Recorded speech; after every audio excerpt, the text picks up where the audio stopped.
Hi, and welcome to Season 2 of the Team Deakins Podcast, a collection of informal conversations between Roger and James Deakins and a guest. We never know where the conversation will take us, so listen in and see where it goes.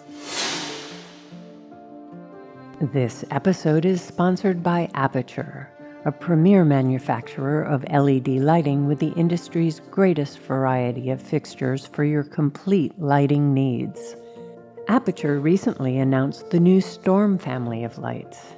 With LED white light quality that matches natural daylight and classic tungsten bulbs, plus extreme low-end dimming while maintaining color quality. Discover more about the new Storm lights and the complete Aperture lighting ecosystem at aperture.com. This episode is sponsored by Profoto. Profoto, the light-shaping company, renowned for its high-end lighting equipment used by the world's best photographers and brands, has now expanded into the world of cinematography with uncompromising speed of use and limitless creativity.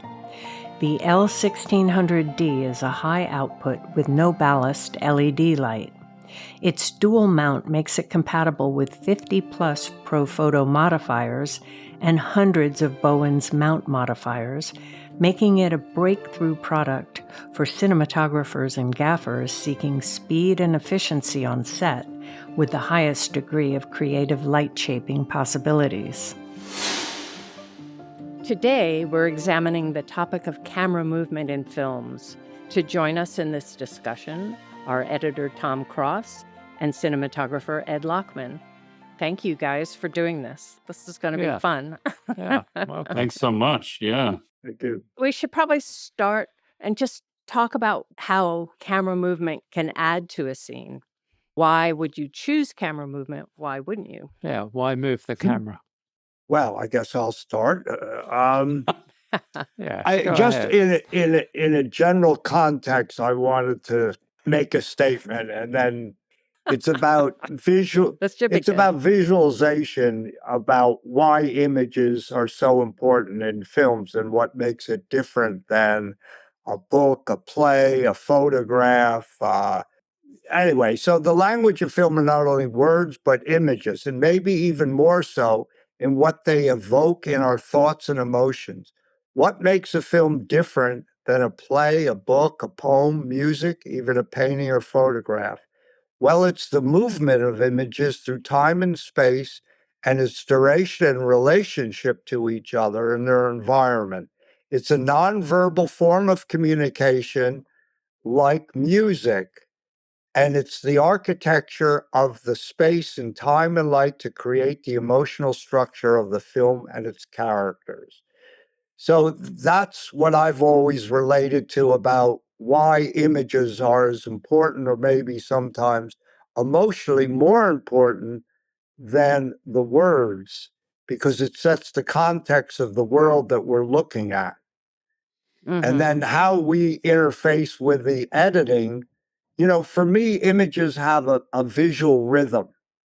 And the question is, does the editing enhance that or complement that, or does it go against that? And that's always the difficulty for me, is like when I shoot a film, and even with a director who's into shooting it in that movement, in that time, what happens to that in the editing process? But if you take one of my favorite directors, Robert Bresson, one of the classic directors, he rarely moved the camera. I mean, you think of Trial of Joan of Arc, Diary of a Country Priest, or A Man Escape, which is my particular favorite. The camera hardly moves. Maybe it pans now and again. Maybe there might be a slight tilt down or push in on something, but it's all done in the structure of the cutting, and the camera doesn't move. So, Tom, what do you think about that relative to the way we make films now with, long camera moves and quite, Yeah.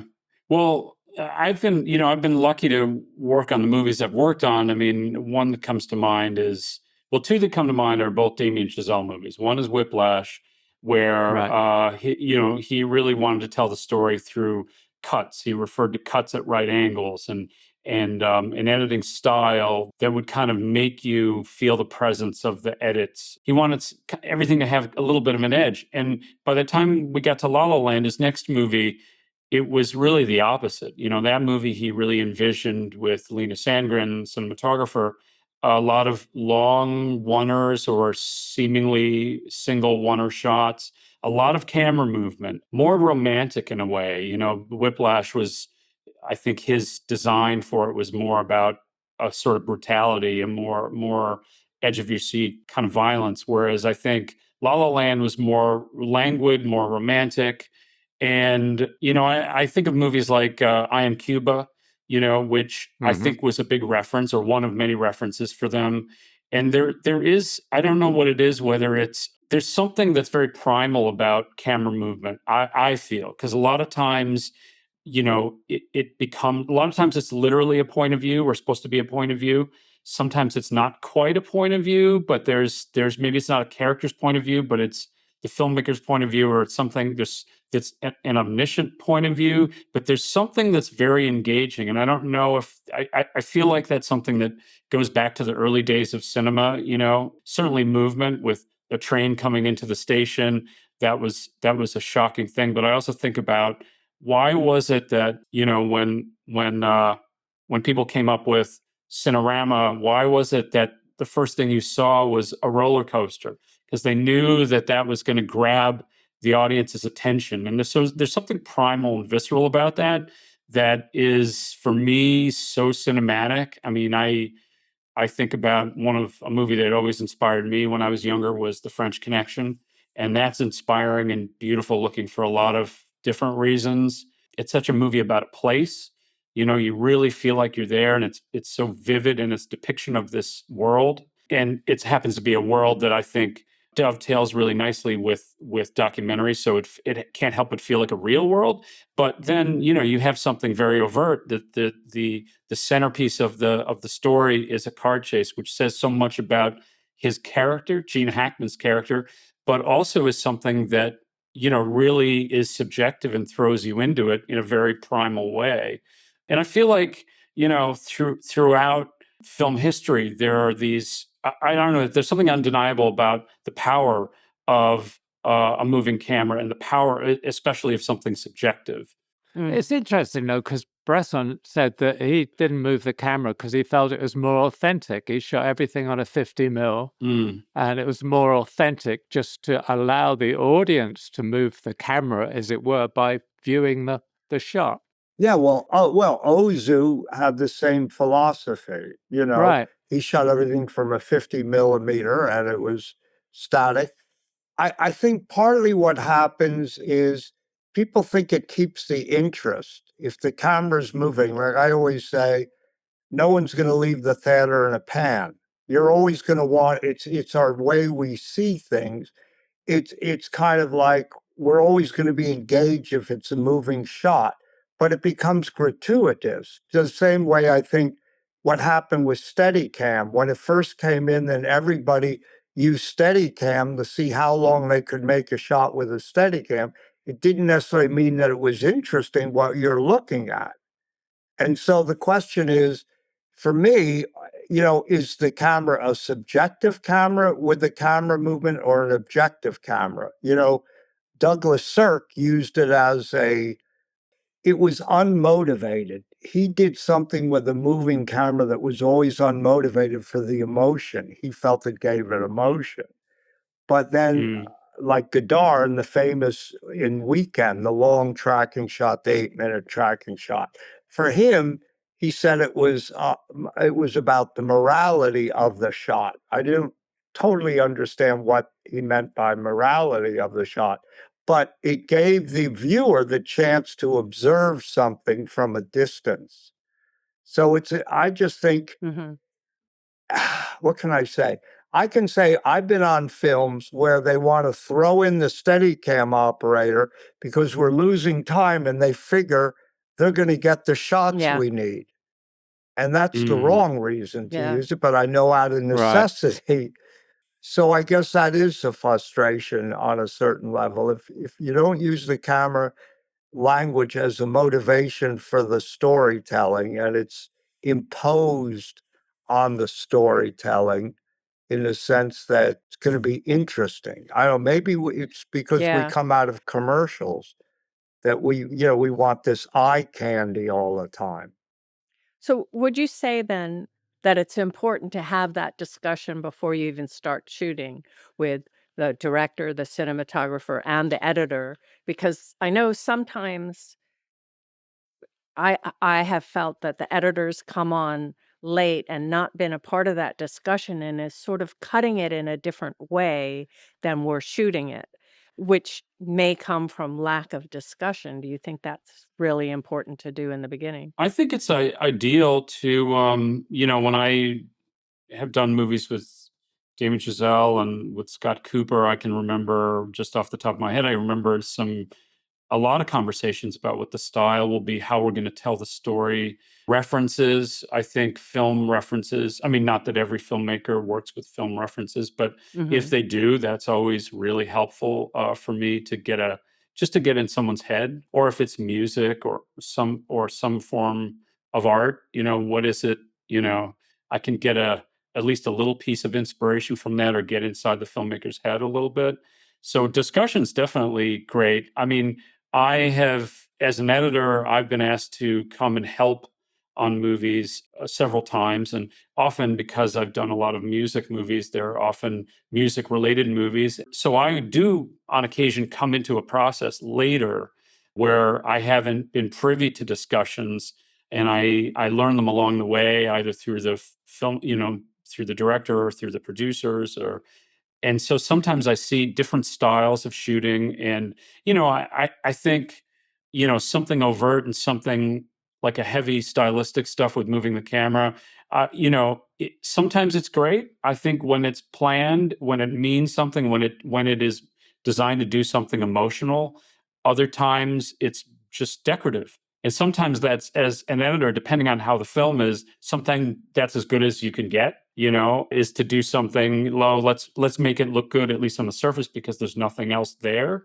But I do remember having a conversation, getting back to, something that's camera movement that's visceral, or versus, Roger, what you brought up, which Bresson, which is this more observational style. I mean, I feel like a lot of that really does, because my memory of really any Bresson movie I've seen feels very true to life, and there's a naturalism to it, which is funny. But I think part of it is because it feels like it's unmessed with, untainted. There's something in my gut when I'm watching that says that the hand of the filmmaker is sort of letting the image be, which we know to not be true, accurate. But that's part of it. And so it kind of cuts both ways, I think, with that sort of docudrama style, whether it be Owen Roizman in The French Connection, or, Barry Ackroyd and Paul Greengrass's stuff, that, depending on how you use it, that can feel very visceral and very real. And maybe part of that comes from our knowledge of cinema verite or newsreels going even further back, where that somehow meant it was authentic, versus maybe Douglas Sirk. Although, it all comes down to emotion, I think, what feels emotionally right. But I do remember having a discussion with a director, and we were talking about a film that had come out that was done with kind of a verite style, a more modern film. And we were talking about it, and I said, well, I was saying, this is kind of interesting, the way they shot this, don't you think? And he said, well, yes, but I think, sometimes we have a higher calling than just doing something that's messy and merely handheld. And I appreciated what his sentiment was, because I think that's there can be something superficial about merely doing cinema verite just to make it look cinema verite. And I think that was his point, I mean, it's interesting how much is technology driving the way we shoot. I mean, I think back to John Huston's Red Badge of Courage, right, which is one of the first films that involved the audience in a battle, by using long tracking shots. And prior to that, 1951, there weren't many films with tracking shots of any length and any speed. And yeah, the film was cut to bits by the studio, but it's still, if you watch Red Badge of Courage, you really feel engaged. You feel part of that Civil War battlefield. And it's interesting that that's really constructed. And to Ed's point about the Steadicam, when it came out first, it was, and I was working with a director once for a while who said, just put it on a Steadicam, we'll find the shot. Then you look at a film like Elam Klimov's Come and See, where the operator learned the Steadicam with Garrett Brown, and that was the first film that he ever shot with it in 1984 or 5. And there's incredible but very, very specific shots. And they put the audience in a position in a very specific way as engaging with the characters at one point and then becoming an observer. It's very interesting. It's very calculated. Can you talk a bit, Ed, maybe about that sort of evolution of technology and how it's driving filmmaking? Well, it's kind of what you both spoke about, and it's using a technique, let's say like handhold. Like Woody Allen used handhold in a period in his films. And I think it's because they think it's emotional realism that then you're going to believe in the performance. But I find that, look, what we all do is manipulation all the time. Even they're worried about AI. We're all manipulating the image. Nothing is real. It's a movie. It's a movie. It's a manufactured world we're creating. But if you use a style or an approach visually, because you think that's going to bring people closer to the idea that this is real, I find that false. I find that, people are more sophisticated than that to know. In fact, they've done studies why people respond to melodrama over naturalism sometimes. It's because they know they're being manipulated and allows their emotions to be what's real is their emotion. And so we have to be careful about what tools we use to portray an idea or an emotion in a story, else that can feel as false as what we're trying to create. Yeah, Ed, I was thinking of, I had rewatched recently Far From Heaven, which I remember seeing it in the theater when it came out, and talking about Douglas Sirk. And, the way the story is told is so, like Douglas Sirk, so emotional, but it's very measured, and it's very, there's a rhythm to it that's very disciplined, but extremely emotional. And in terms of camera movement, I remember thinking that this was such a, there's a certain amount of stability, perceived stability in the storytelling, where the camera's placed, how it moves or how it's framed, which kind of makes, which feels appropriate to the setting and the setting of the story, which is on the surface. It's almost nothing to see here. It's almost invisible, but obviously everything is so well designed and so planned. And I just think there's a couple moments that I love, and we're talking about the camera doing something that is emotional. There's a moment where, if I'm remembering it correctly, where Julianne Moore has a scarf that I think it blows away, and the camera follows it up into the sky, follows it, and I don't remember how many cuts there are, but it basically... It's one. Okay, well then, and when we come down... Yeah, it was in a killer crane. We come down and we see it's being held in a hand, and there's something that is... It's really, if you really think about it, it's quite a departure from what's come before, but it feels completely, I mean, I didn't even remember it from the first several times I saw it, but when I was rewatching it, I was like, I remember the moment, but I didn't remember how you did it. But it was felt emotionally powerful and impactful.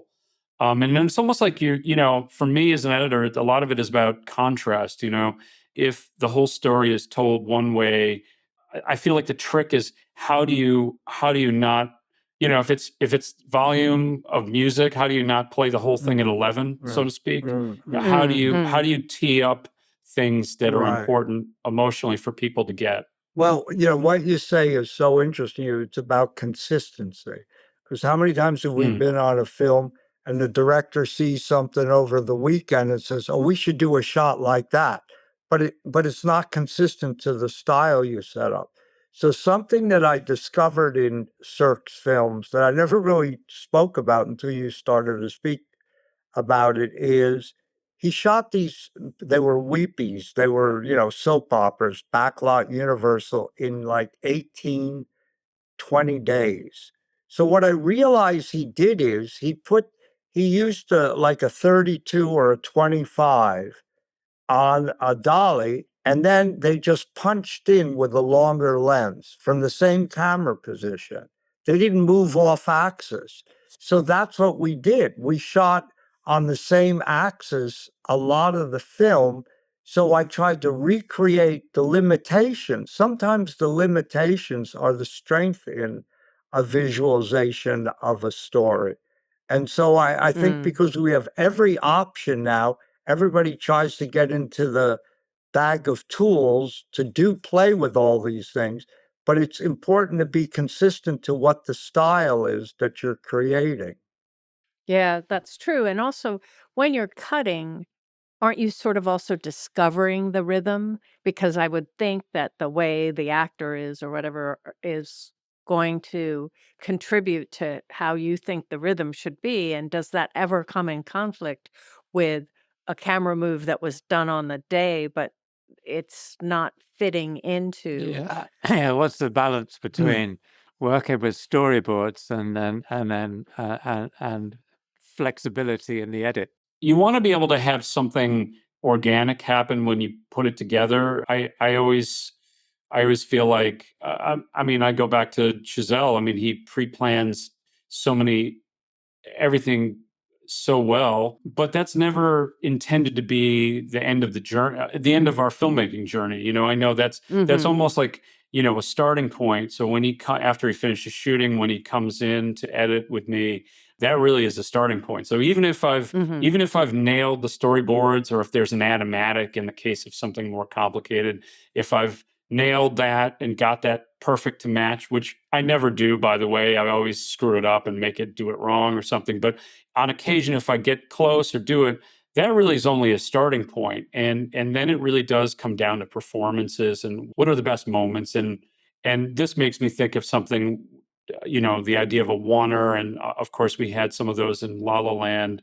And Roger and James, I know, 1917, for example, I know enough to know that it wasn't as simple as top and tailing it and putting those end to end. I know there's so much more that goes into it in the post process, but of course in the design process, because I remember hearing a lot of editors talk about 1917. And of course, when they don't really think too deeply, when people don't think too deeply about it, they think, well, that was all just one choreographed thing and there's nothing added in post, and that's all, and I think about La La Land, where the opening of the movie was designed as these 4 interlocking pieces that were supposed to, with digital stitches, were supposed to look like one unbroken thing. And long story short, it didn't work the way it was designed, or it didn't work as well as it was designed, so much so that we cut it out of the movie for months. So there was no traffic musical number at the beginning of the movie. Wow. We even previewed it once without the traffic musical number.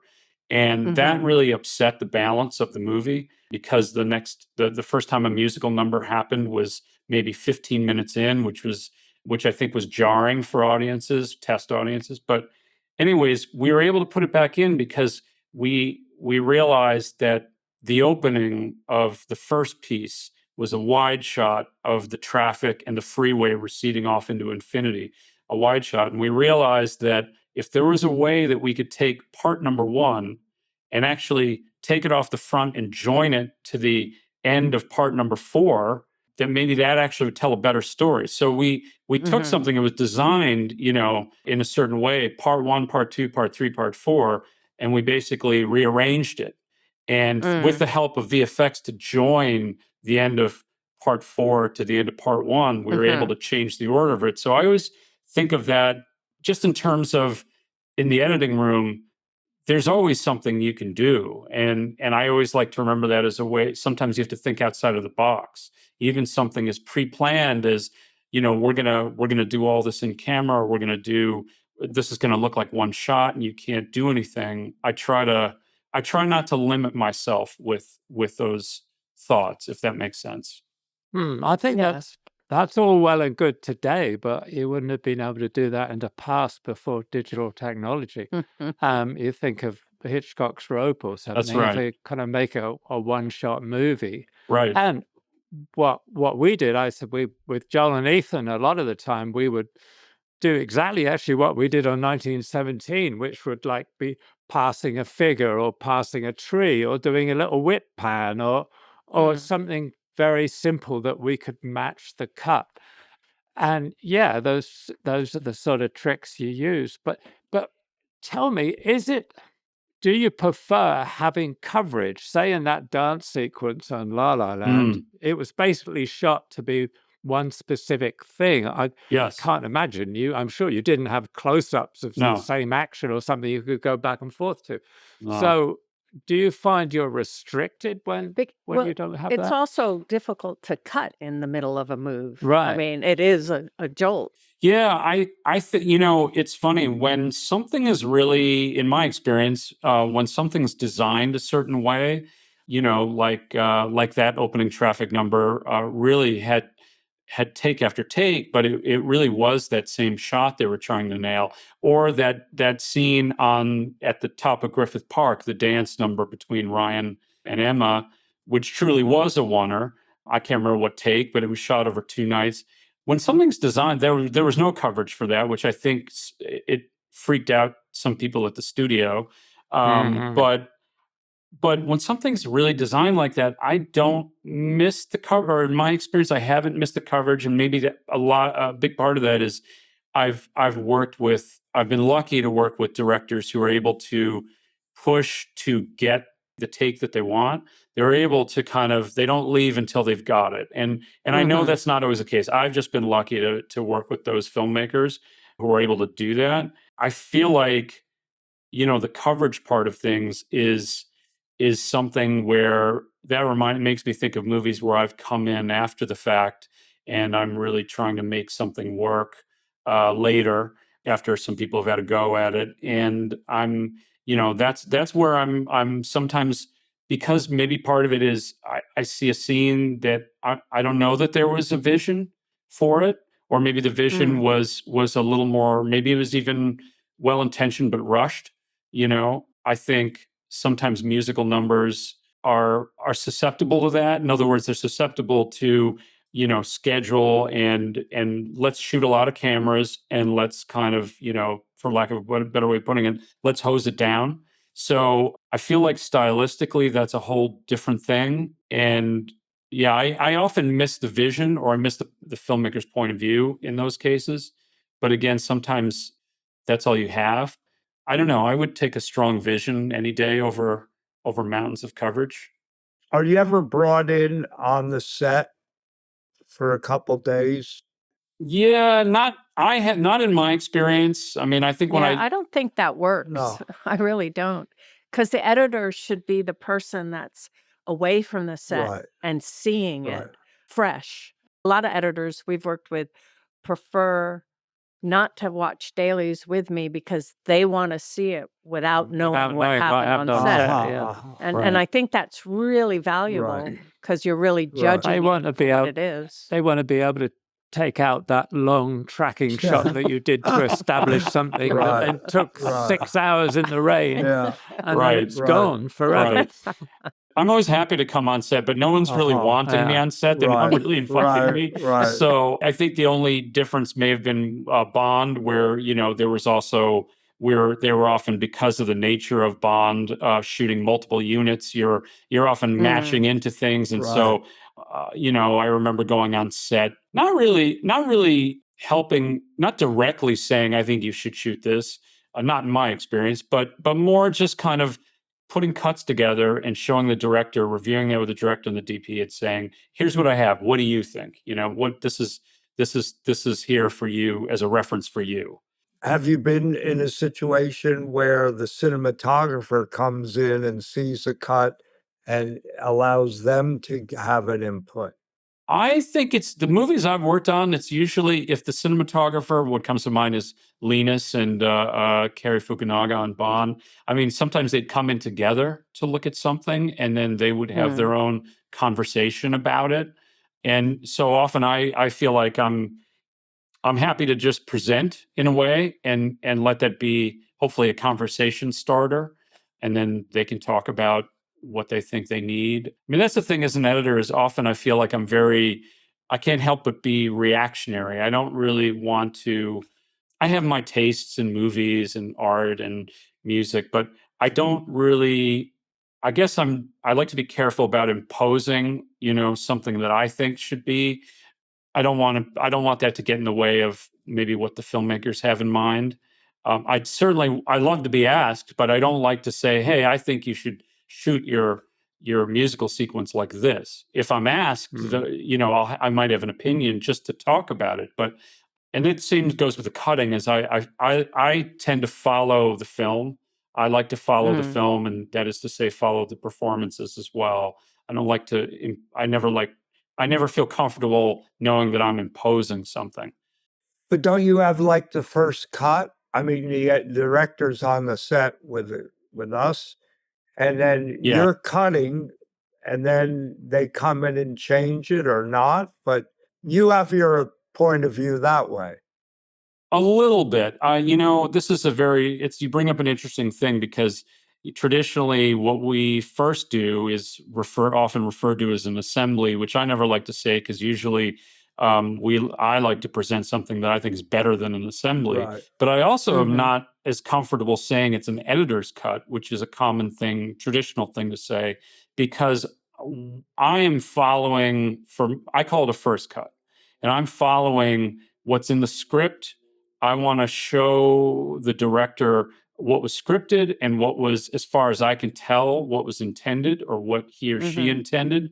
And in that regard, it's not really fully my cut, because some editors are different. Some editors will, they'll talk to the director and get permission. Let me take this scene out because I don't think it works. Or sometimes they'll just take it out. I don't like to do that. I like to present what was scripted, a scripted cut. So I ended up calling it kind of the first cut. I think that makes sense, because we're shooting on the set with an idea, and we're shooting something that we think fits together. So then if there's no thought of trying to make that work, you can go in a completely different direction in cutting. I mean, we've seen that before. We were shooting one thing that we thought worked that way, but somehow the information didn't get through, and it ended up being cut in a completely different way, and we would have shot it a different way had we known that that was going to be the vision for it.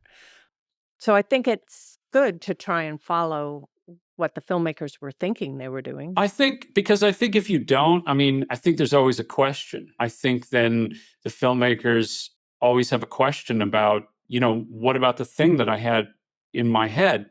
Why, why didn't you do that? And because I think it would be presumptuous of me to assume that I'm correct, and that the cut that I'm doing, my idea, is going to hit it out of the park. And of course, the director is going to see. It's so obvious, but I think that'd be really presumptuous. So there are times, again, where I'm asked to, I'm encouraged to show my vision of things, or a lot of times I'm brought on to a film, again, if it's a music related movie, which I get a lot of calls about, to help people will say, even though the scene is cut, can you do a version of it where you just kind of it's like kicking the tires, I guess, in a way.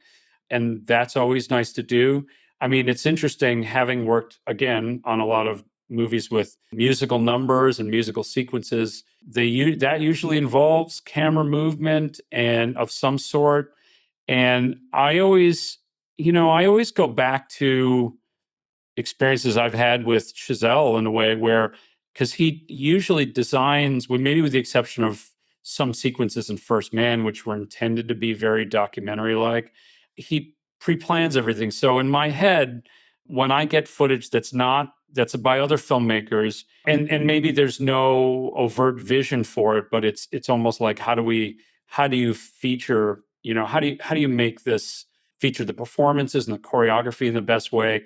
I try to cut it, there's a way in which editing you want to give, at very least, give the illusion of a vision, or give the illusion that there was an intention. So in the case of musical number with camera moves and stuff, I don't like to keep going back to the same shots to make it seem like we're going back to the well. Save the shots so that when you hit a certain downbeat, let me try to cut it in a way so it feels like the shot that we're seeing on this downbeat was only meant for this downbeat. It was not meant for anything else. This is a singular moment, even if it wasn't, But that's where I get more from Chazelle, or working on Greatest Showman, where there were visions really behind these musical numbers, where they were planned to be to feature a certain part of a certain shot, and maybe that's a little bit like, and I've only heard stories about this, but maybe the differences between the way fight sequences were shot in Raging Bull versus the way they were shot in Rocky. And Rocky, I remember reading that it was a choreographed, like a dance, but shot with multiple cameras, versus Raging Bull. And that's not to say one is better than the other, but it's just different. Well, let me say one is better than the other, but I mean, I liken it to when I was shooting. I might like one better than the other, but that's neither here nor there. I liken it to when you're shooting a rock concert or something live. You've got multiple cameras, and you've got specific angles on the performers or the drummer and whatever you want is. You want the hands on the guitar, whatever. You need certain things. You're doing it, but you're basically spraying it with coverage. You're actually recording something, which is where the editor's making the final thing out of it. But I was always surprised working with the Coen brothers on first on Barton Fink and the last time on Hail Caesar. I mean, on Barton Fink, they shot maybe 3 shots that were never in the movie, and they would only shoot exactly what they wanted. They would shoot the camera move exactly as the point they wanted, and you would stop when they didn't need that shot anymore. And they did the same thing on Hail Caesar when we did the dance sequences in that. It's a very, very different way of working. So I'm interested in how the camera is being used to reflect the story, if you're one doing coverage or the other is you're very specific in where you want to punctuate it with a move in or whatever. Ed, what have you done? I mean, most of the work you've done have been with directors that have storyboarded, have pre-visualized the films, have they? Not at all. I mean, no, I will say Todd is the most prepared director I've worked. He has a shot list for every shot that he goes through. But when we're on the set, I've got him to be more open to be in the moment.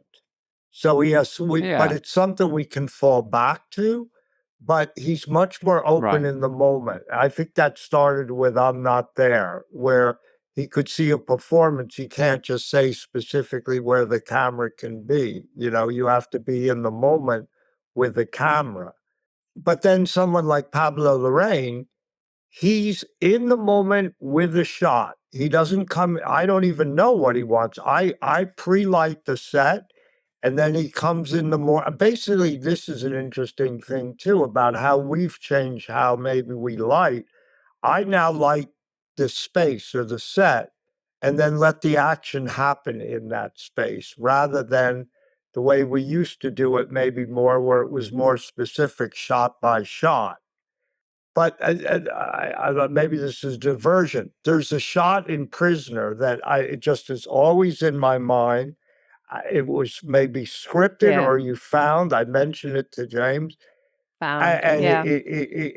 It's one of those kind of metaphysical experiences that you captured, and it's just that slow move into the tree.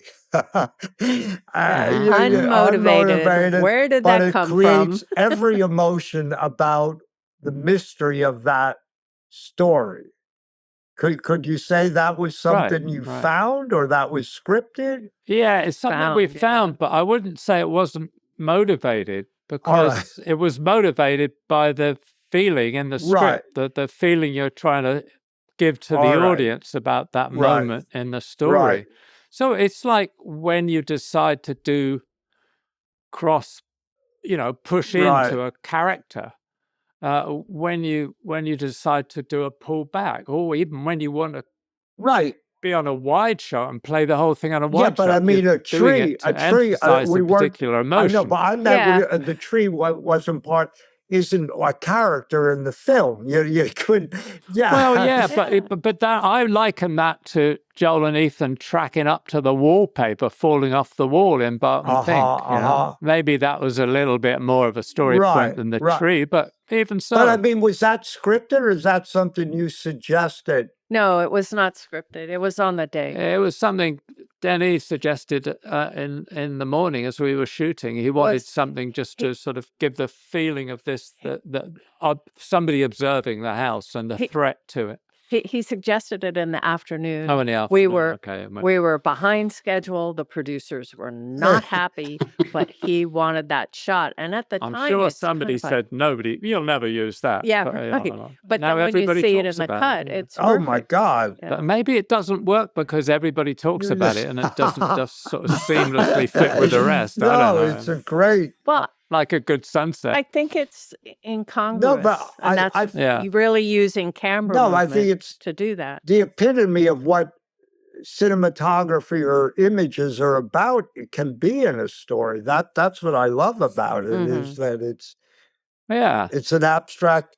But there's a director, Denis Villeneuve, right, who will play a character out of focus, or he'll play somebody in total silhouette, or he'll play like the introduction of Jake in that film is a track into the back of his head in a restaurant. I mean, he'll do that. I mean, you set that shot up with some actors, and I won't mention one in particular we did it with, said, "Why are you on the back of my head?" But you've got all this to go to. Well, you do something else that's so interesting is select focus, like you did it in Empire of Light in The Office, I think. Right. Where you make that choice. Now, is that something you have to convince the director? Because that's something that you do. I've never seen a director say, as a point of... Right. Well, it's a collaboration, though. I mean, with Sam, every film that I worked on with Sam was kind of quite different, especially in terms of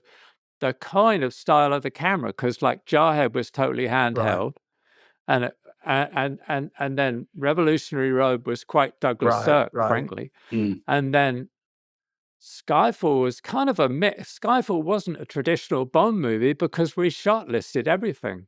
But then we also shot some scenes with multiple cameras. One scene with like 11 cameras even. But most of it was single camera. Stunt, yeah. So, that was... He shoots very specifically for the scene. So, it's collaboration, really. Tom, you were going to say something. Well, just what you brought up, Ed, the tree. I mean, I think of something, omniscient storytelling. It's almost like that's where it's almost like the filmmaker point of view comes in, but it isn't necessarily the filmmaker, but there's something about the camera knowing or the camera seeing, because sometimes something is a character's point of view, a character in the film, and other times it's less clear. And something that always had so much impact for me is at the beginning of Sicario, when they discover the bodies in the walls. There are these shots that these push-ins on the corpses in the their heads covered in plastic bags. It's really grotesque. It's horrifying.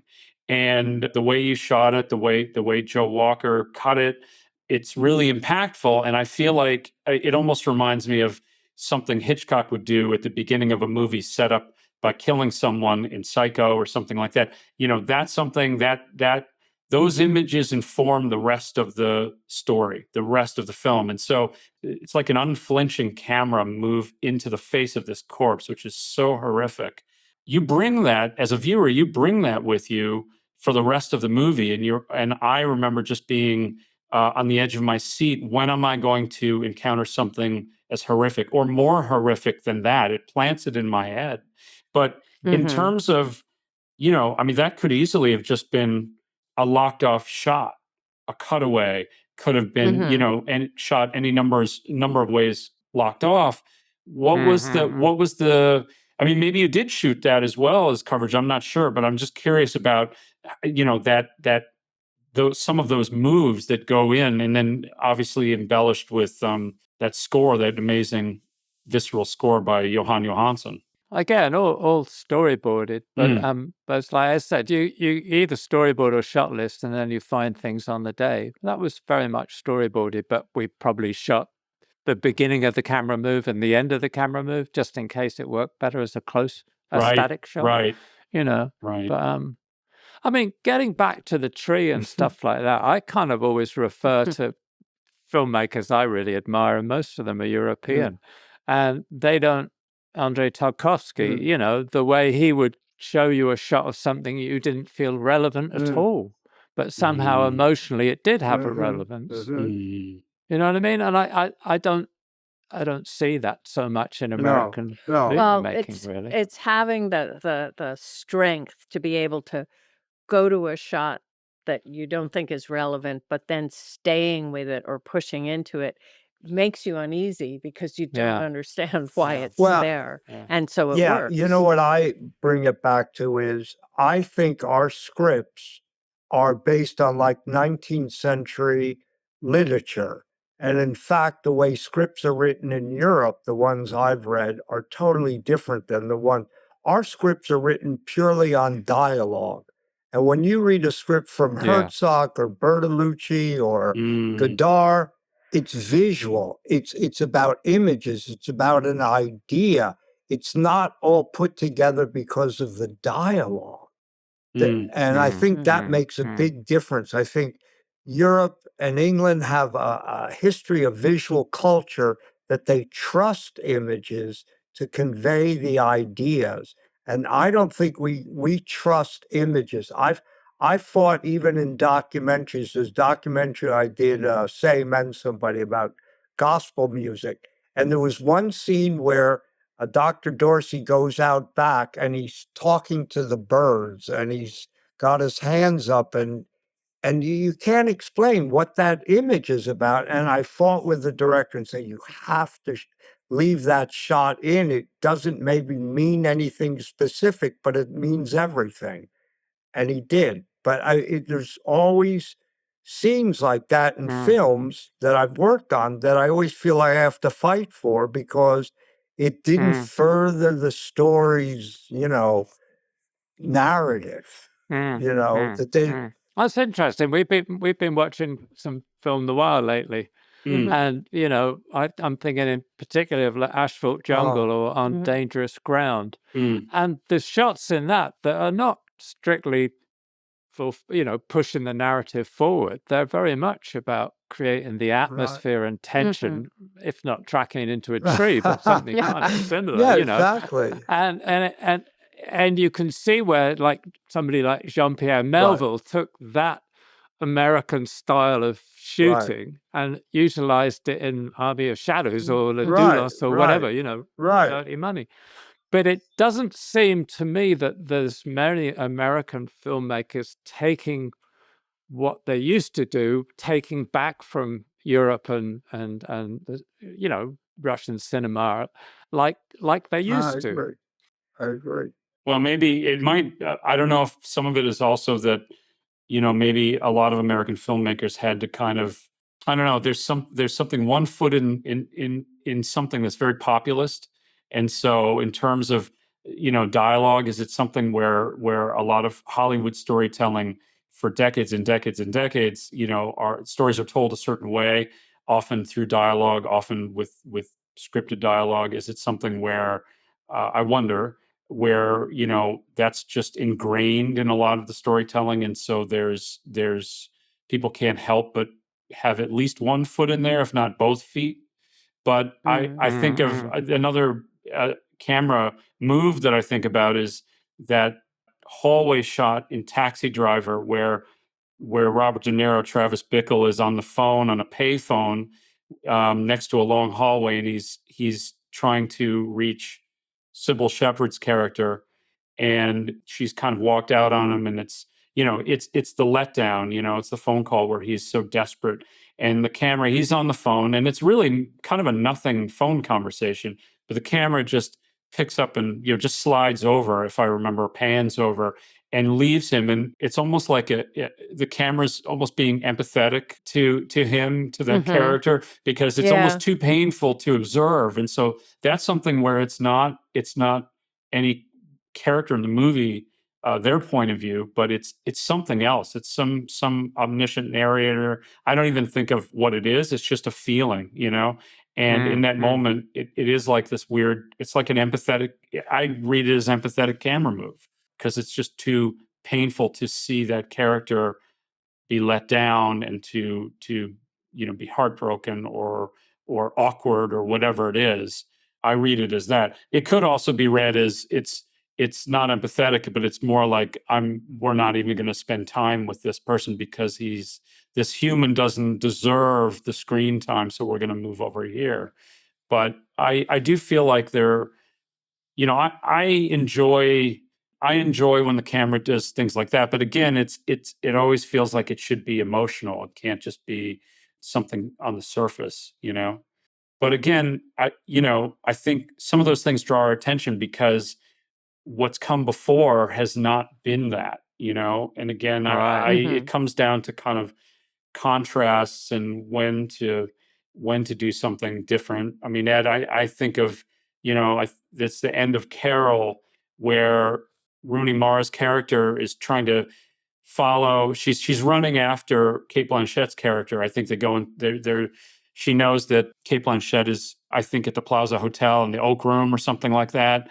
And so she goes to find her, and then we have a moment, a scene where she sees Cate Blanchett from across the room. Cate is sitting at a table, and then it's played. I think it's handheld, but I think it's in slow motion. It's very beautiful and there's something very dreamlike. And then she starts approaching the table, and we're pulling with Rooney Mara, and there's kind of a shot counter shot where we intercut with her point of view of moving closer and closer to the table, where Cate Blanchett looks up and sees her.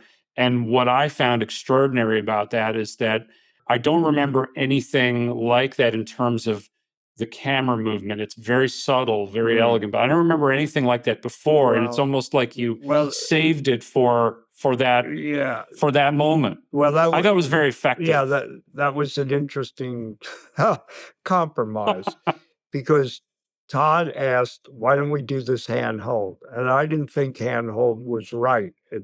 I understood what he wanted, the emotion of it. So I said, "Well, let me put him on the dolly track." So it was actually on a dolly, but he handheld it. So most of the movement was off of the dolly, but you still felt someone behind the camera. So it was enough, but not too much. And I think, and then also we did over crank it slightly. It was incredibly effective because, to me, again, what came before was so measured and so disciplined, so that when you got to this moment, I really felt like the character was stepping out onto a tightrope, which is how it felt like the character was supposed to feel. We're embarking in emotionally new territory. We haven't been here yet. We don't know what's going to happen. And I feel like that subtle camera movement on both shots, on the pulling and the POV, really emphasized that in a way I thought was really effective. Very powerful. A film that we looked at was A Place in the Sun by the director George Stevens, who was a producer, screenwriter, cinematographer, and director at the time. He had made films like A Place in the Sun, Shane, Giant, and he was at the top of his game. But what's really interesting is in the extras, they talk about how he would shoot his scenes through each character and their point of view, and only decide in the editing room how the story would be told from what character. And only at the end, maybe he would cut to a reaction shot of somebody else in the You scene. could never do that today. If only we had the luxury of, Yeah. But it actually opened up the whole idea of how you could use the camera to tell the story and be effective in that kind of minimalistic way. Do you find, like a case like that, the director shot 5 different camera angles, but he's only used one? I mean, Tom, do you find there's a pressure from a studio to use coverage if a director shot close-ups but maybe says, I don't want to use them? I mean, I remember Denny saying to us one time when we shot a scene in a big wide shot, I'd say, well, should we go in for over the shoulders stuff? He said, no, if I do that, they might make me use it. I mean, I personally don't really remember anyone from the studio pushing or pressuring.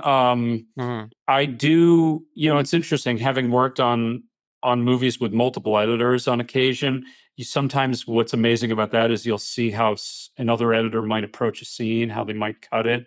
And, sometimes when I get it in my head that, I think let's pick a lane and let's only use the singles for this or something like that, or keep the language, keep it simple, like make a choice. I might look at it that way. Another editor might look at it differently and might say, a dialogue scene between 2 characters gets very, you have to push some rhythm into it, or it gets boring. So I want to cut to the 2 shot. Let's cut out to the 2 shot. Or now I think it's getting boring. Is the shot getting boring, or the actual scene's boring? It should cut the scene for God's sake. I mean, how can a scene be boring because its shots are the same? If you go back to Robert Bresson, yes, if it's boring, it's boring. It's the shot's not going to make it less boring. Right. That exactly. Well, and that's where you get into different storytelling point of views. And and again, something I have to go back to Damien Chazelle when we did Whiplash, and we followed suit on some other movies, but Whiplash, the whole sequence in Whiplash with the rushing and dragging, it was a very modestly budgeted movie, low budget, so there wasn't a ton of footage, but some scenes had a lot of footage, like the end had a lot of footage. But even the rushing and dragging, I think he had 2 cameras, but really, he stuck to kind of the A camera. That was his design, and something I learned from him was the power of actually repeating something. So the point of the rushing and the dragging sequence was to build this anxiety within the audience that he's never going to get it right. And the idea is every time you repeat it, the outcome is going to get worse. The feeling is the outcome is going to get worse and worse. In other words, you're building suspense.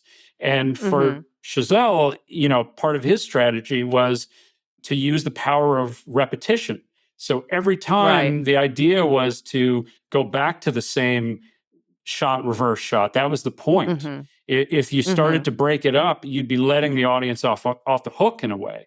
And so I don't know. So I learned a lot about the power of repetition. So I'm not always the one to, right or wrong. Sometimes I'm wrong, but I'm not always the one to say, well, maybe, should we spruce this up by cutting randomly to the 2 shot or cut to the wide shot or something like that. When I see that in other cuts, sometimes that drives me crazy because it just seems a little sort of like an empty exertion in a way.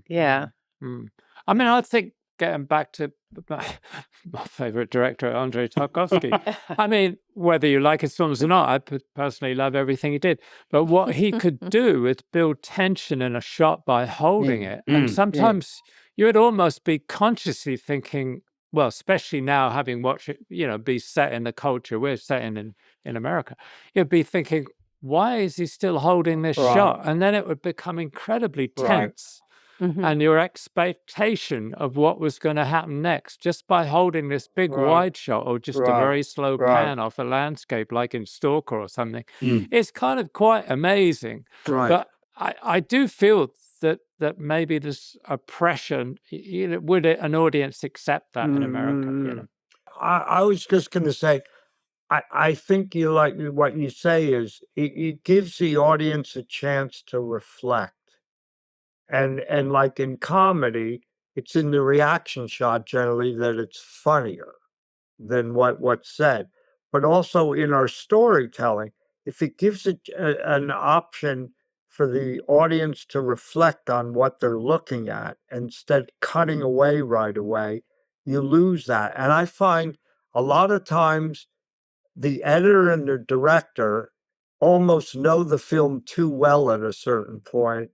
And that last go around when they're going to make the length of the film, those moments go out.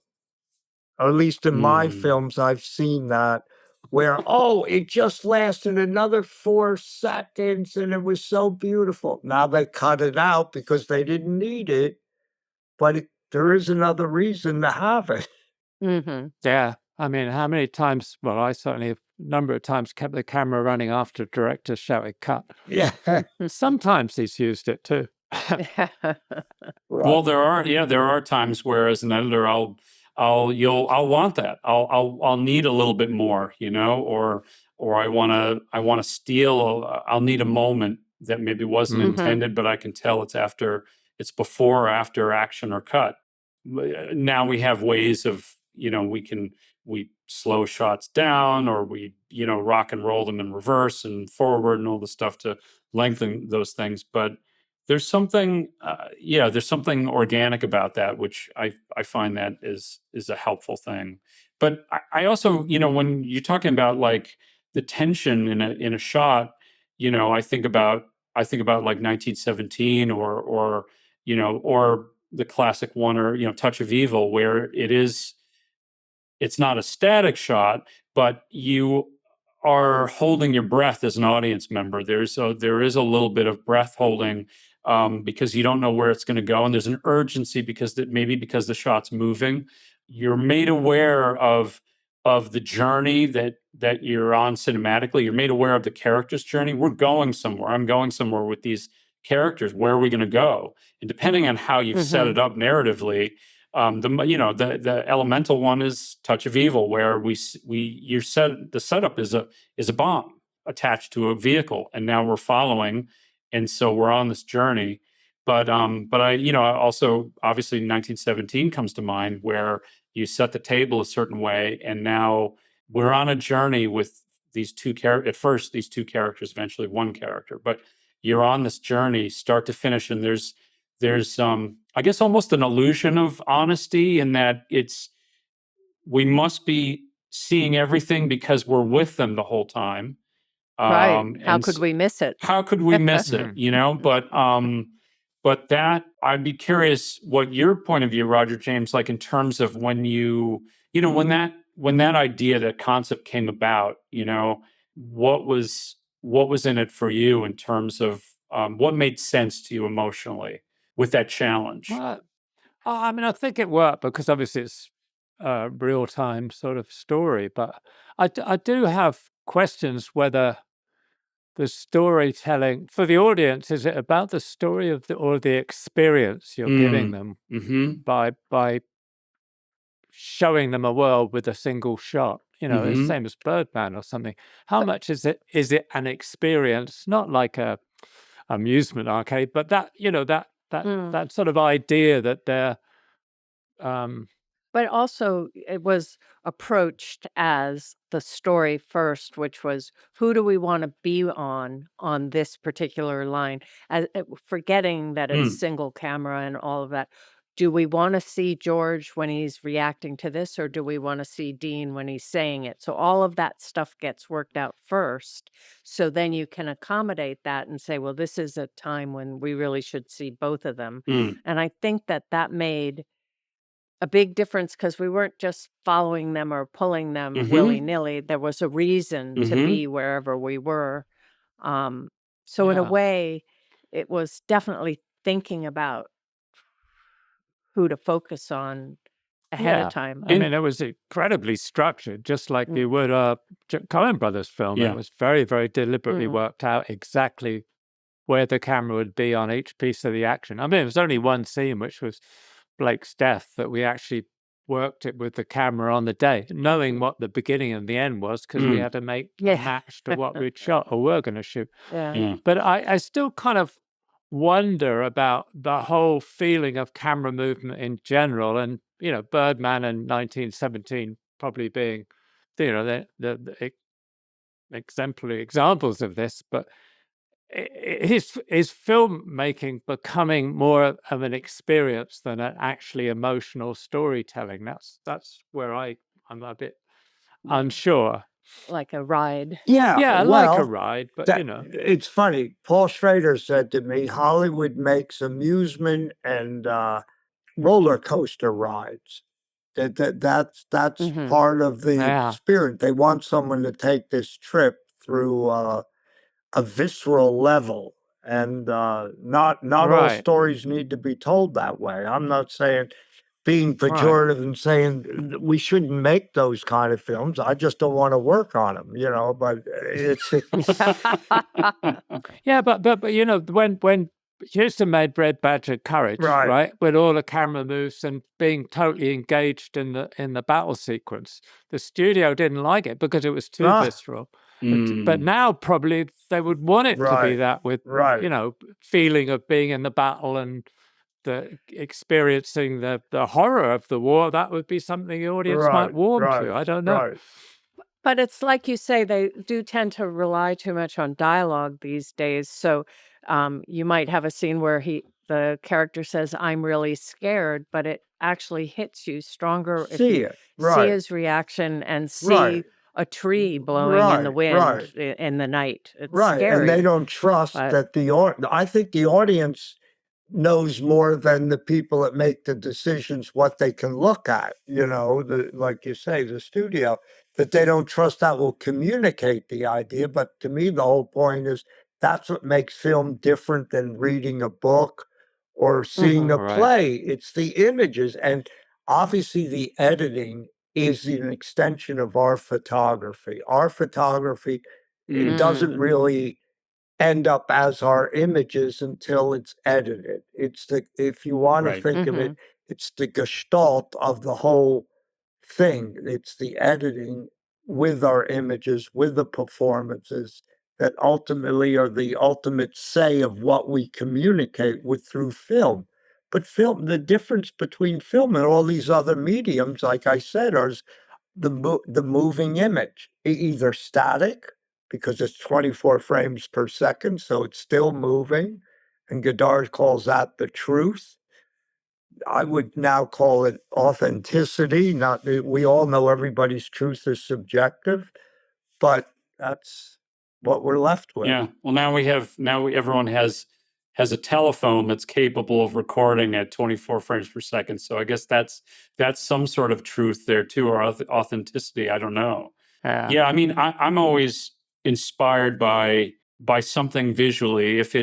I love to work with sound, and that's obviously important. Some of my favorite films are movies that have amazing, interesting sound in them. But at the end of the day, visually, I always think of silent cinema.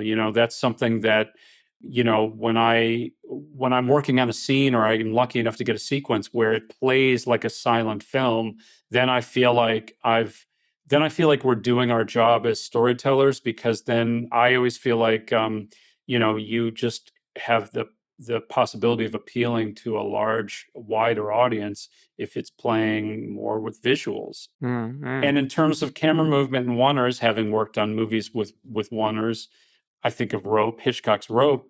But that in theory, we know the trick behind that, and the 10-minute takes and the pre-planned transitions, the cutting points. So in theory, there's no editing, but really, if you looked at the mise en scène, you look at the way the shots are designed, like 1917, there's there is kind of emotional editing in it. You're just not doing a shot counter shot. There's the camera. In the case of Rope, the camera will move in on a key prop, to let you know this is important. Right. And we don't have to have a shot counter shot. Or 1917, what comes to mind is it's a very minor thing, but it's Schofield and Blake walking through an underground bunker, barracks, and they walk past and they see a photo, that they're shining a torch or whatever, and they see just a photo that's on attached to a bunk or something like that, and that would be something that would in a different context require a shot counter shot to show you that the character's looking at it, but it's really it's composed in a way that tells that story, and you don't need the cutting. And I think with camera movement, it's something that should be thought about ahead of time, not just applied, because I think I see a lot of movies where the camera is constantly moving, and while it's kind of interesting to swoop and going over and behind, but then it comes again and again, and I'm not into the story anymore. But if you stop and you think, why? What is this doing? And like you said about Carol, why that movement really worked. And have we done this before? And I think it can be quite valuable when you try and think about it. But sometimes I feel like people are just saying, I saw some camera movement. I really liked it. Let's just use it in the movie. Yeah, or it's just like we're just going to shoot it with all this stuff and not choose a perspective. Because the other extreme is obviously La Jetée, which is one of my favorite films, where the camera never moves because they're still photographs. Right. Well, stills, except for one image, which is a blinking eye. Right. I mean, and it's an extraordinary piece of filmmaking. So you don't have to have camera movement. You just have a vision of the overall effect. What they're not doing is even though it's camera movement, you can edit in the camera movement. So you're directing the audience to what you're experiencing and wanting them to see. They're not editing with it. They're just using it as the movement. So it made me think in the latest film, Maria, there's a Steadicam shot where Aristotle, Onassis, meets Maria. And it is one of those shots that goes around, but it's the whole story of how he takes her away from the husband. And so it does end up on something, and that's the move is telling a story. The move is telling that story. And if it's just a movement, that's not furthering your story. It's Right. It's similar to when we shot on 1917. The scene that we kind of constructed on the day was Blake's death, and the idea of moving around, doing a circling of the two characters. We went round 3 times, I think. Initially you think, well, is that proposal too extreme? Is that out of context with the rest of the film? But to your point, Tom, at certain point, a certain move creates a certain feeling.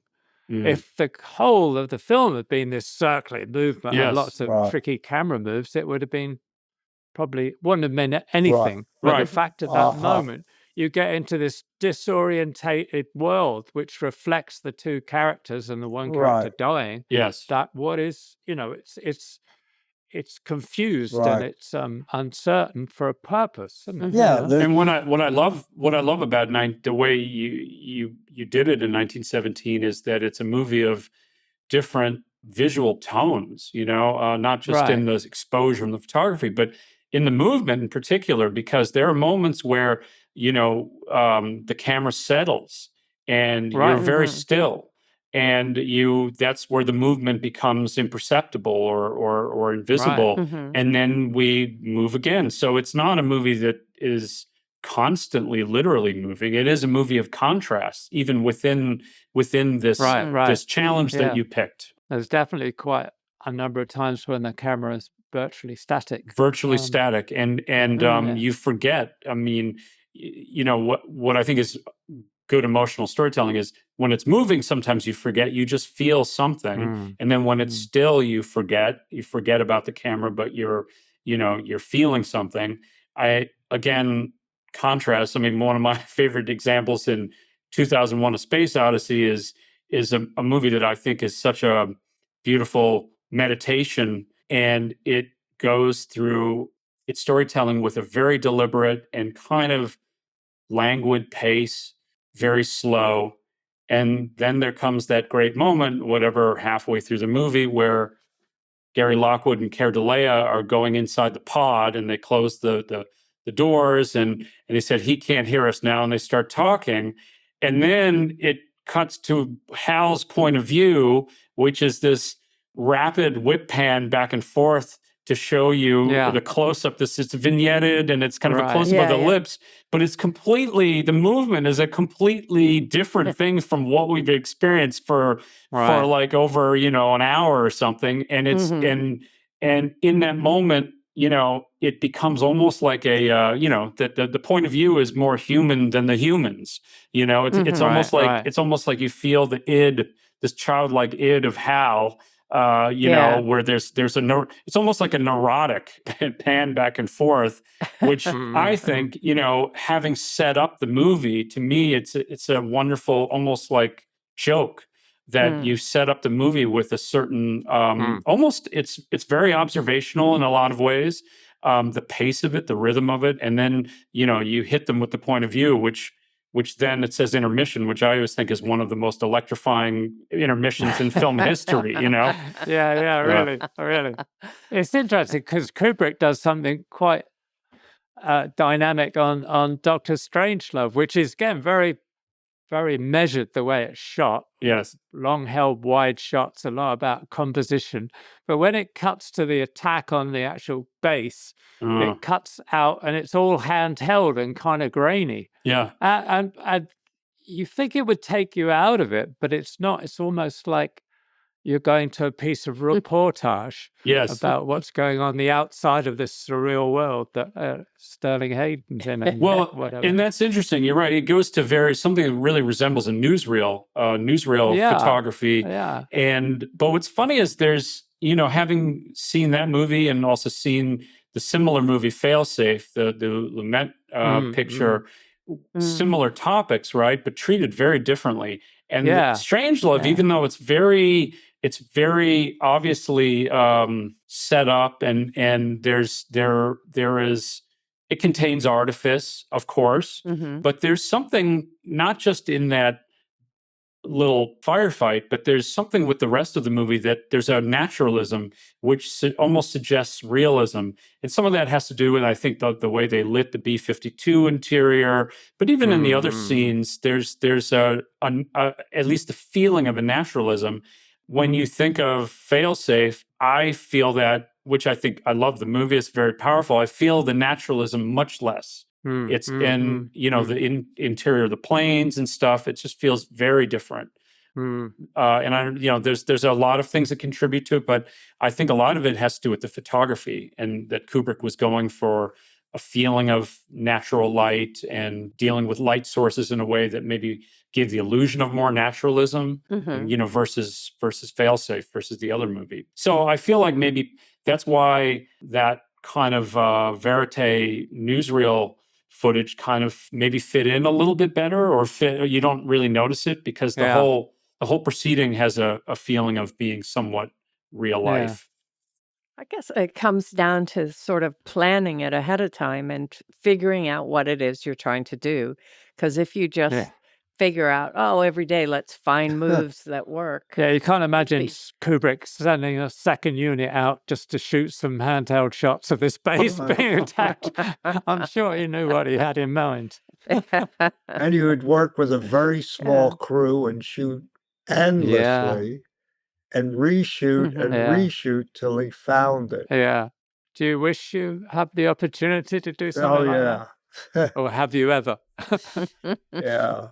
Well, I worked with one director in Austria, Ulrich Seidel, and he shoots forever also. In fact, he used me and his Austrian camera because we couldn't always be available. And he produces, gets money and produces his own films, and he shoots for 6-7 months a year on and off. And what he does is something like the French director, I'm really losing it, not Abel Gance, well, he did it too, where he shoots and then they edit the scene and then they go back and shoot. They know where the story is going. With Ulrich, he has characters, but he works off of the moment with the characters. And then from there, he tells the story through what's happening to the characters because he uses a lot of real people with actors. So he's having the actors play off of him. And that's really an interesting experience to work with him because until he's edited the scene, do you go out and reshoot or sometimes you reshoot the scene 4 or 5 times until something happens. Oh my God. It's really like a documentary, but it's in a narrative form. That sounds like that could be that could be if you could somehow do that. I feel like it's always the idea of being able to go back and improve something or get something is a very intoxicating concept. I'd still be shooting my first film if that was possible. Maybe some people don't want to do that, but I can understand why. But I mean, Roger and James, are there moments where you all did plan something with camera with movement, but that by the nature of it, or by default, you had to have coverage, and then the end result was not what you had in mind, or can't really think of. Well, I think that we actually we have shot something that we thought was wide and quiet, little figures in frame to indicate isolation, and then have it cut a completely different way. Yeah. It's sort of sped up by cutting shorter cuts. And that was kind of, okay, well, if we had known that to start with, we would have shot it differently. Done something different. Yeah. I think the most disappointing sequence was we'd shot something in character's point of view and very close to the character in a kind of dangerous situation. And the studio insisted we have some exterior wide shots to put the whole thing in context with the outside world. Right. And it suddenly took away the claustrophobia and the fear that this character was going through. Right. I'm not going to be specific about the scene for obvious reasons, but and I just think that's a lack of imagination and a lack of. It's kind of checking the boxes instead of seeing what you have in front of you, because we saw the cut without the exterior and it was really powerful. Right. And then when we saw it with the exterior, we were allowed to relax for a moment. Allowed to relax. And like you said, really, it's producing eye candy and not in the service of the story and the emotional. And there's a way that, just that maybe, sometimes in those moments, when you're trying to set up a certain feeling or suspense, it's like a rubber band that you're pulling back and, maybe your camera's moving in on something and that's what you have in mind. And when you're letting the audience off the hook when you're cutting out to the wide, or you're allowing them to reset, in a way that I think is, I always have feelings about that too. There's sometimes when I'm seeing something and I wish that it didn't, I might get a directive to let's put this in or that. And I always feel like you're breaking the spell. I want to always be conscious of not breaking the spell. Yeah. So it's like Major Tom in the spaceship, you don't necessarily need all these wide shots of the spaceship circling the Earth. I mean, you want to be with Major Tom. And I also think sometimes when you cut to something unexpected, like you cut to there's a person speaking, but then you go to a cut and that person's out of focus, or you're on somebody else, it doesn't allow the audience to be comfortable. Right. And they have to stay involved and go, why? Why are we on this person? And it makes them a little uneasy. And I think making people uneasy is sometimes a good thing. Absolutely. I always remember that film Das Boat, which was also a TV series, but that in the movie, it's like you've got this incredible sequences inside the submarine, and they rarely went outside. They did sometimes when it hit the bottom or whatever, but all the stuff inside, it was claustrophobic, but that's the whole point, wasn't it? You know? Yes. And if they pick them, as I recall it, they picked the moments to go outside, so you could kind of reset at the point where the storytellers, where the director wanted to reset, and then you go back in. Right. Yeah. Right. Yeah. And then you'd have these endless tracking shots and everything, which didn't let you off the hook for ages. Yeah. Right. Well very effective. I mean, all that being said, I do remember some occasion to cutting a scene where a character's doing something, moving through space, which, depending on what the story is and the context, that can either be seen as shoe leather, or it can be something. It can actually be very character building, by watching this character move through space. And I can remember talking to the director, Casey Lemons, and there was something, I remember her commenting, sometimes I like to see characters walk through space, which I appreciate, because that's an extension of their world at the right moment, in the right context. But I'm also remembering a time where, in order to jump into the action, in order to kind of grab the audience, I remember showing observing a character walking through space, and then cutting right into a POV, moving into something. And you're not clear whose POV at the right away, but then you quickly figure it out. And I find that I'm always kind of often that those sort of cuts, when I see them in movies, and then when I do them, sometimes can really grab me, because all of a sudden I'm in something. I'm in a point of view. I'm moving. I'm hurtling towards something. What is that? Even if it's not fast, I'm walking towards something. What is that? And then the thing is, I'm waiting for the next shot, or for the camera to do something to tell me what I'm looking at, which is always engaging to me. So I'm always, as an editor, I'm always looking. Again, it has to do with the style of the movie and how you want to tell the story, but I always welcome those types of shots, because I think they're very, they're very engaging.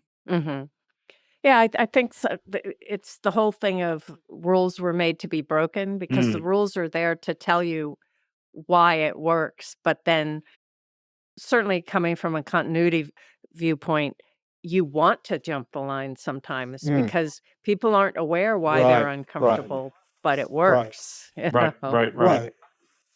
Yeah, I mean, it's again, you let the audience work towards the film, or you just spoon feed them. And more I see films that just want to spoon feed them. And the films that I'm interested in is they make you work at what you're expressing. Yeah. Yeah, exactly. There's a lot of hamburger helper these days. That's one way of putting it. Yeah. No, it's true. Yeah. Wow. Well, I think we've very solved good. all the I think problems. we've gone back to the tree again. The push back into to the the tree. tree. Yeah. So I want to rewatch that now. It was Jack Tati that shoots over a long period of time. Oh, yeah. Right. But sometimes I think that takes away from there's something about being on the set, and you only have that actor for that day, and you only have the location for that day, and we've just got to get it. Right. And there's something about that adrenaline Energy and that makes it all pull together. If you're going to come back and do it again and again, how do you get that spontaneity? Jack Tati's films were quite funny, but I mean, they're very specific kind of humor. Yeah. They were their own experience, weren't they? I mean, it's very weren't they? And they're very picture experiential. book, so I can see why he went back. Oh, that gag didn't work. I need to do this in a different way, different piece of action. Woody Allen works that way. He keeps his setup, and they shoot 3 or 4 days, because it's been explained to me, and that's the way a comic works, to see if their joke works. Yeah. So he's. Right. We have one. Right. I think I get very bored with that. But anyway. You know what I also like is I really like when in a film they hold a shot too long. Yeah, because it makes you so uncomfortable. You think, okay, I got their reaction, but then they stay on them. when it's done well, I know sometimes it's just ignorance, but when it's done well, sometimes it's just screen time they need, they usually don't need screen on TV, time. 3 hours is enough for a movie. Right. Some very long held shots on TV these days, but it's nothing to do with the emotion of the film. Or quality. But I like that. I mean, yeah, right. No, you're right. You're kind of, you're holding in a shot for a length of time that is expected maybe. And then the audience gets the information and then they're wondering, why are we holding on it? And then the hope as an editor is you nail the next opportunity to know when to cut. In other words, you don't want it to be a little bit too long. You need it to be long enough so the audience knows to reinvest in the image again. Right. Yeah. So that's a little bit of and the that trick. there was a purpose. And that there was a purpose. Yeah. My fear is that I'm always doing in between. It's just a little bit too long or it's just too short. So. But it's like a lot of things in making movies. You have to go on your instinct. So you have to go on. I feel a little bit longer. Yeah. They have to go on this move tells something. And you can't always explain it in words. You just have to trust. And what you feel. And I think the trust is something that you can have when the collaborators have some sort of common reference or common ground. Otherwise, I think, you get in these situations where, storytellers, the classic cases are the film directors battling with the studio executives because they just see storytelling very differently. How do you tell a story? Well, the studio wants you to tell it this way and the filmmaker wants to tell it this way. Like I remember, working on back when I was an assistant working on a James Gray movie and wanted the movie photographed a certain way. And the word coming down from the studio was like, I'm really worried. The studio is really worried because it doesn't look like anything out there, which, that's which would be a which good is thing. which is exactly what you want. These days, Yeah. It is. I didn't get a job. When I started working here, I didn't get one job I wanted to do because the studio said my work was too European. Right. Of course. Good, eh? Yeah. See, they think they're insulting you, but that's quite the opposite, Well, it was a double-handed sort of thing, really, isn't it? Well, it's sort of yes and no, but I really wanted the job. But, Right. Yeah. But all right. It's been really good, guys. Great. It's wonderful. Thank you for this. Yeah. Thanks so much for inviting me into the conversation. Yeah, I love it. Thank you for being part of it. It's really good. Yeah. That's great. All right. Well, great to meet you, Ed, and good to see you again, James and Roger. Yeah. If you'd like to sponsor the Team Deakins podcast, let us know at pod@teamdeakins.com. Thanks for listening. If you want more information and further discussion, check out the forums at www.rogerdeakins.com. Becoming a member is free, and you can ask follow-up questions there. And be sure to subscribe to the podcast for more new questions and topics. Also, check us out on Instagram at team.deakins. See you next time.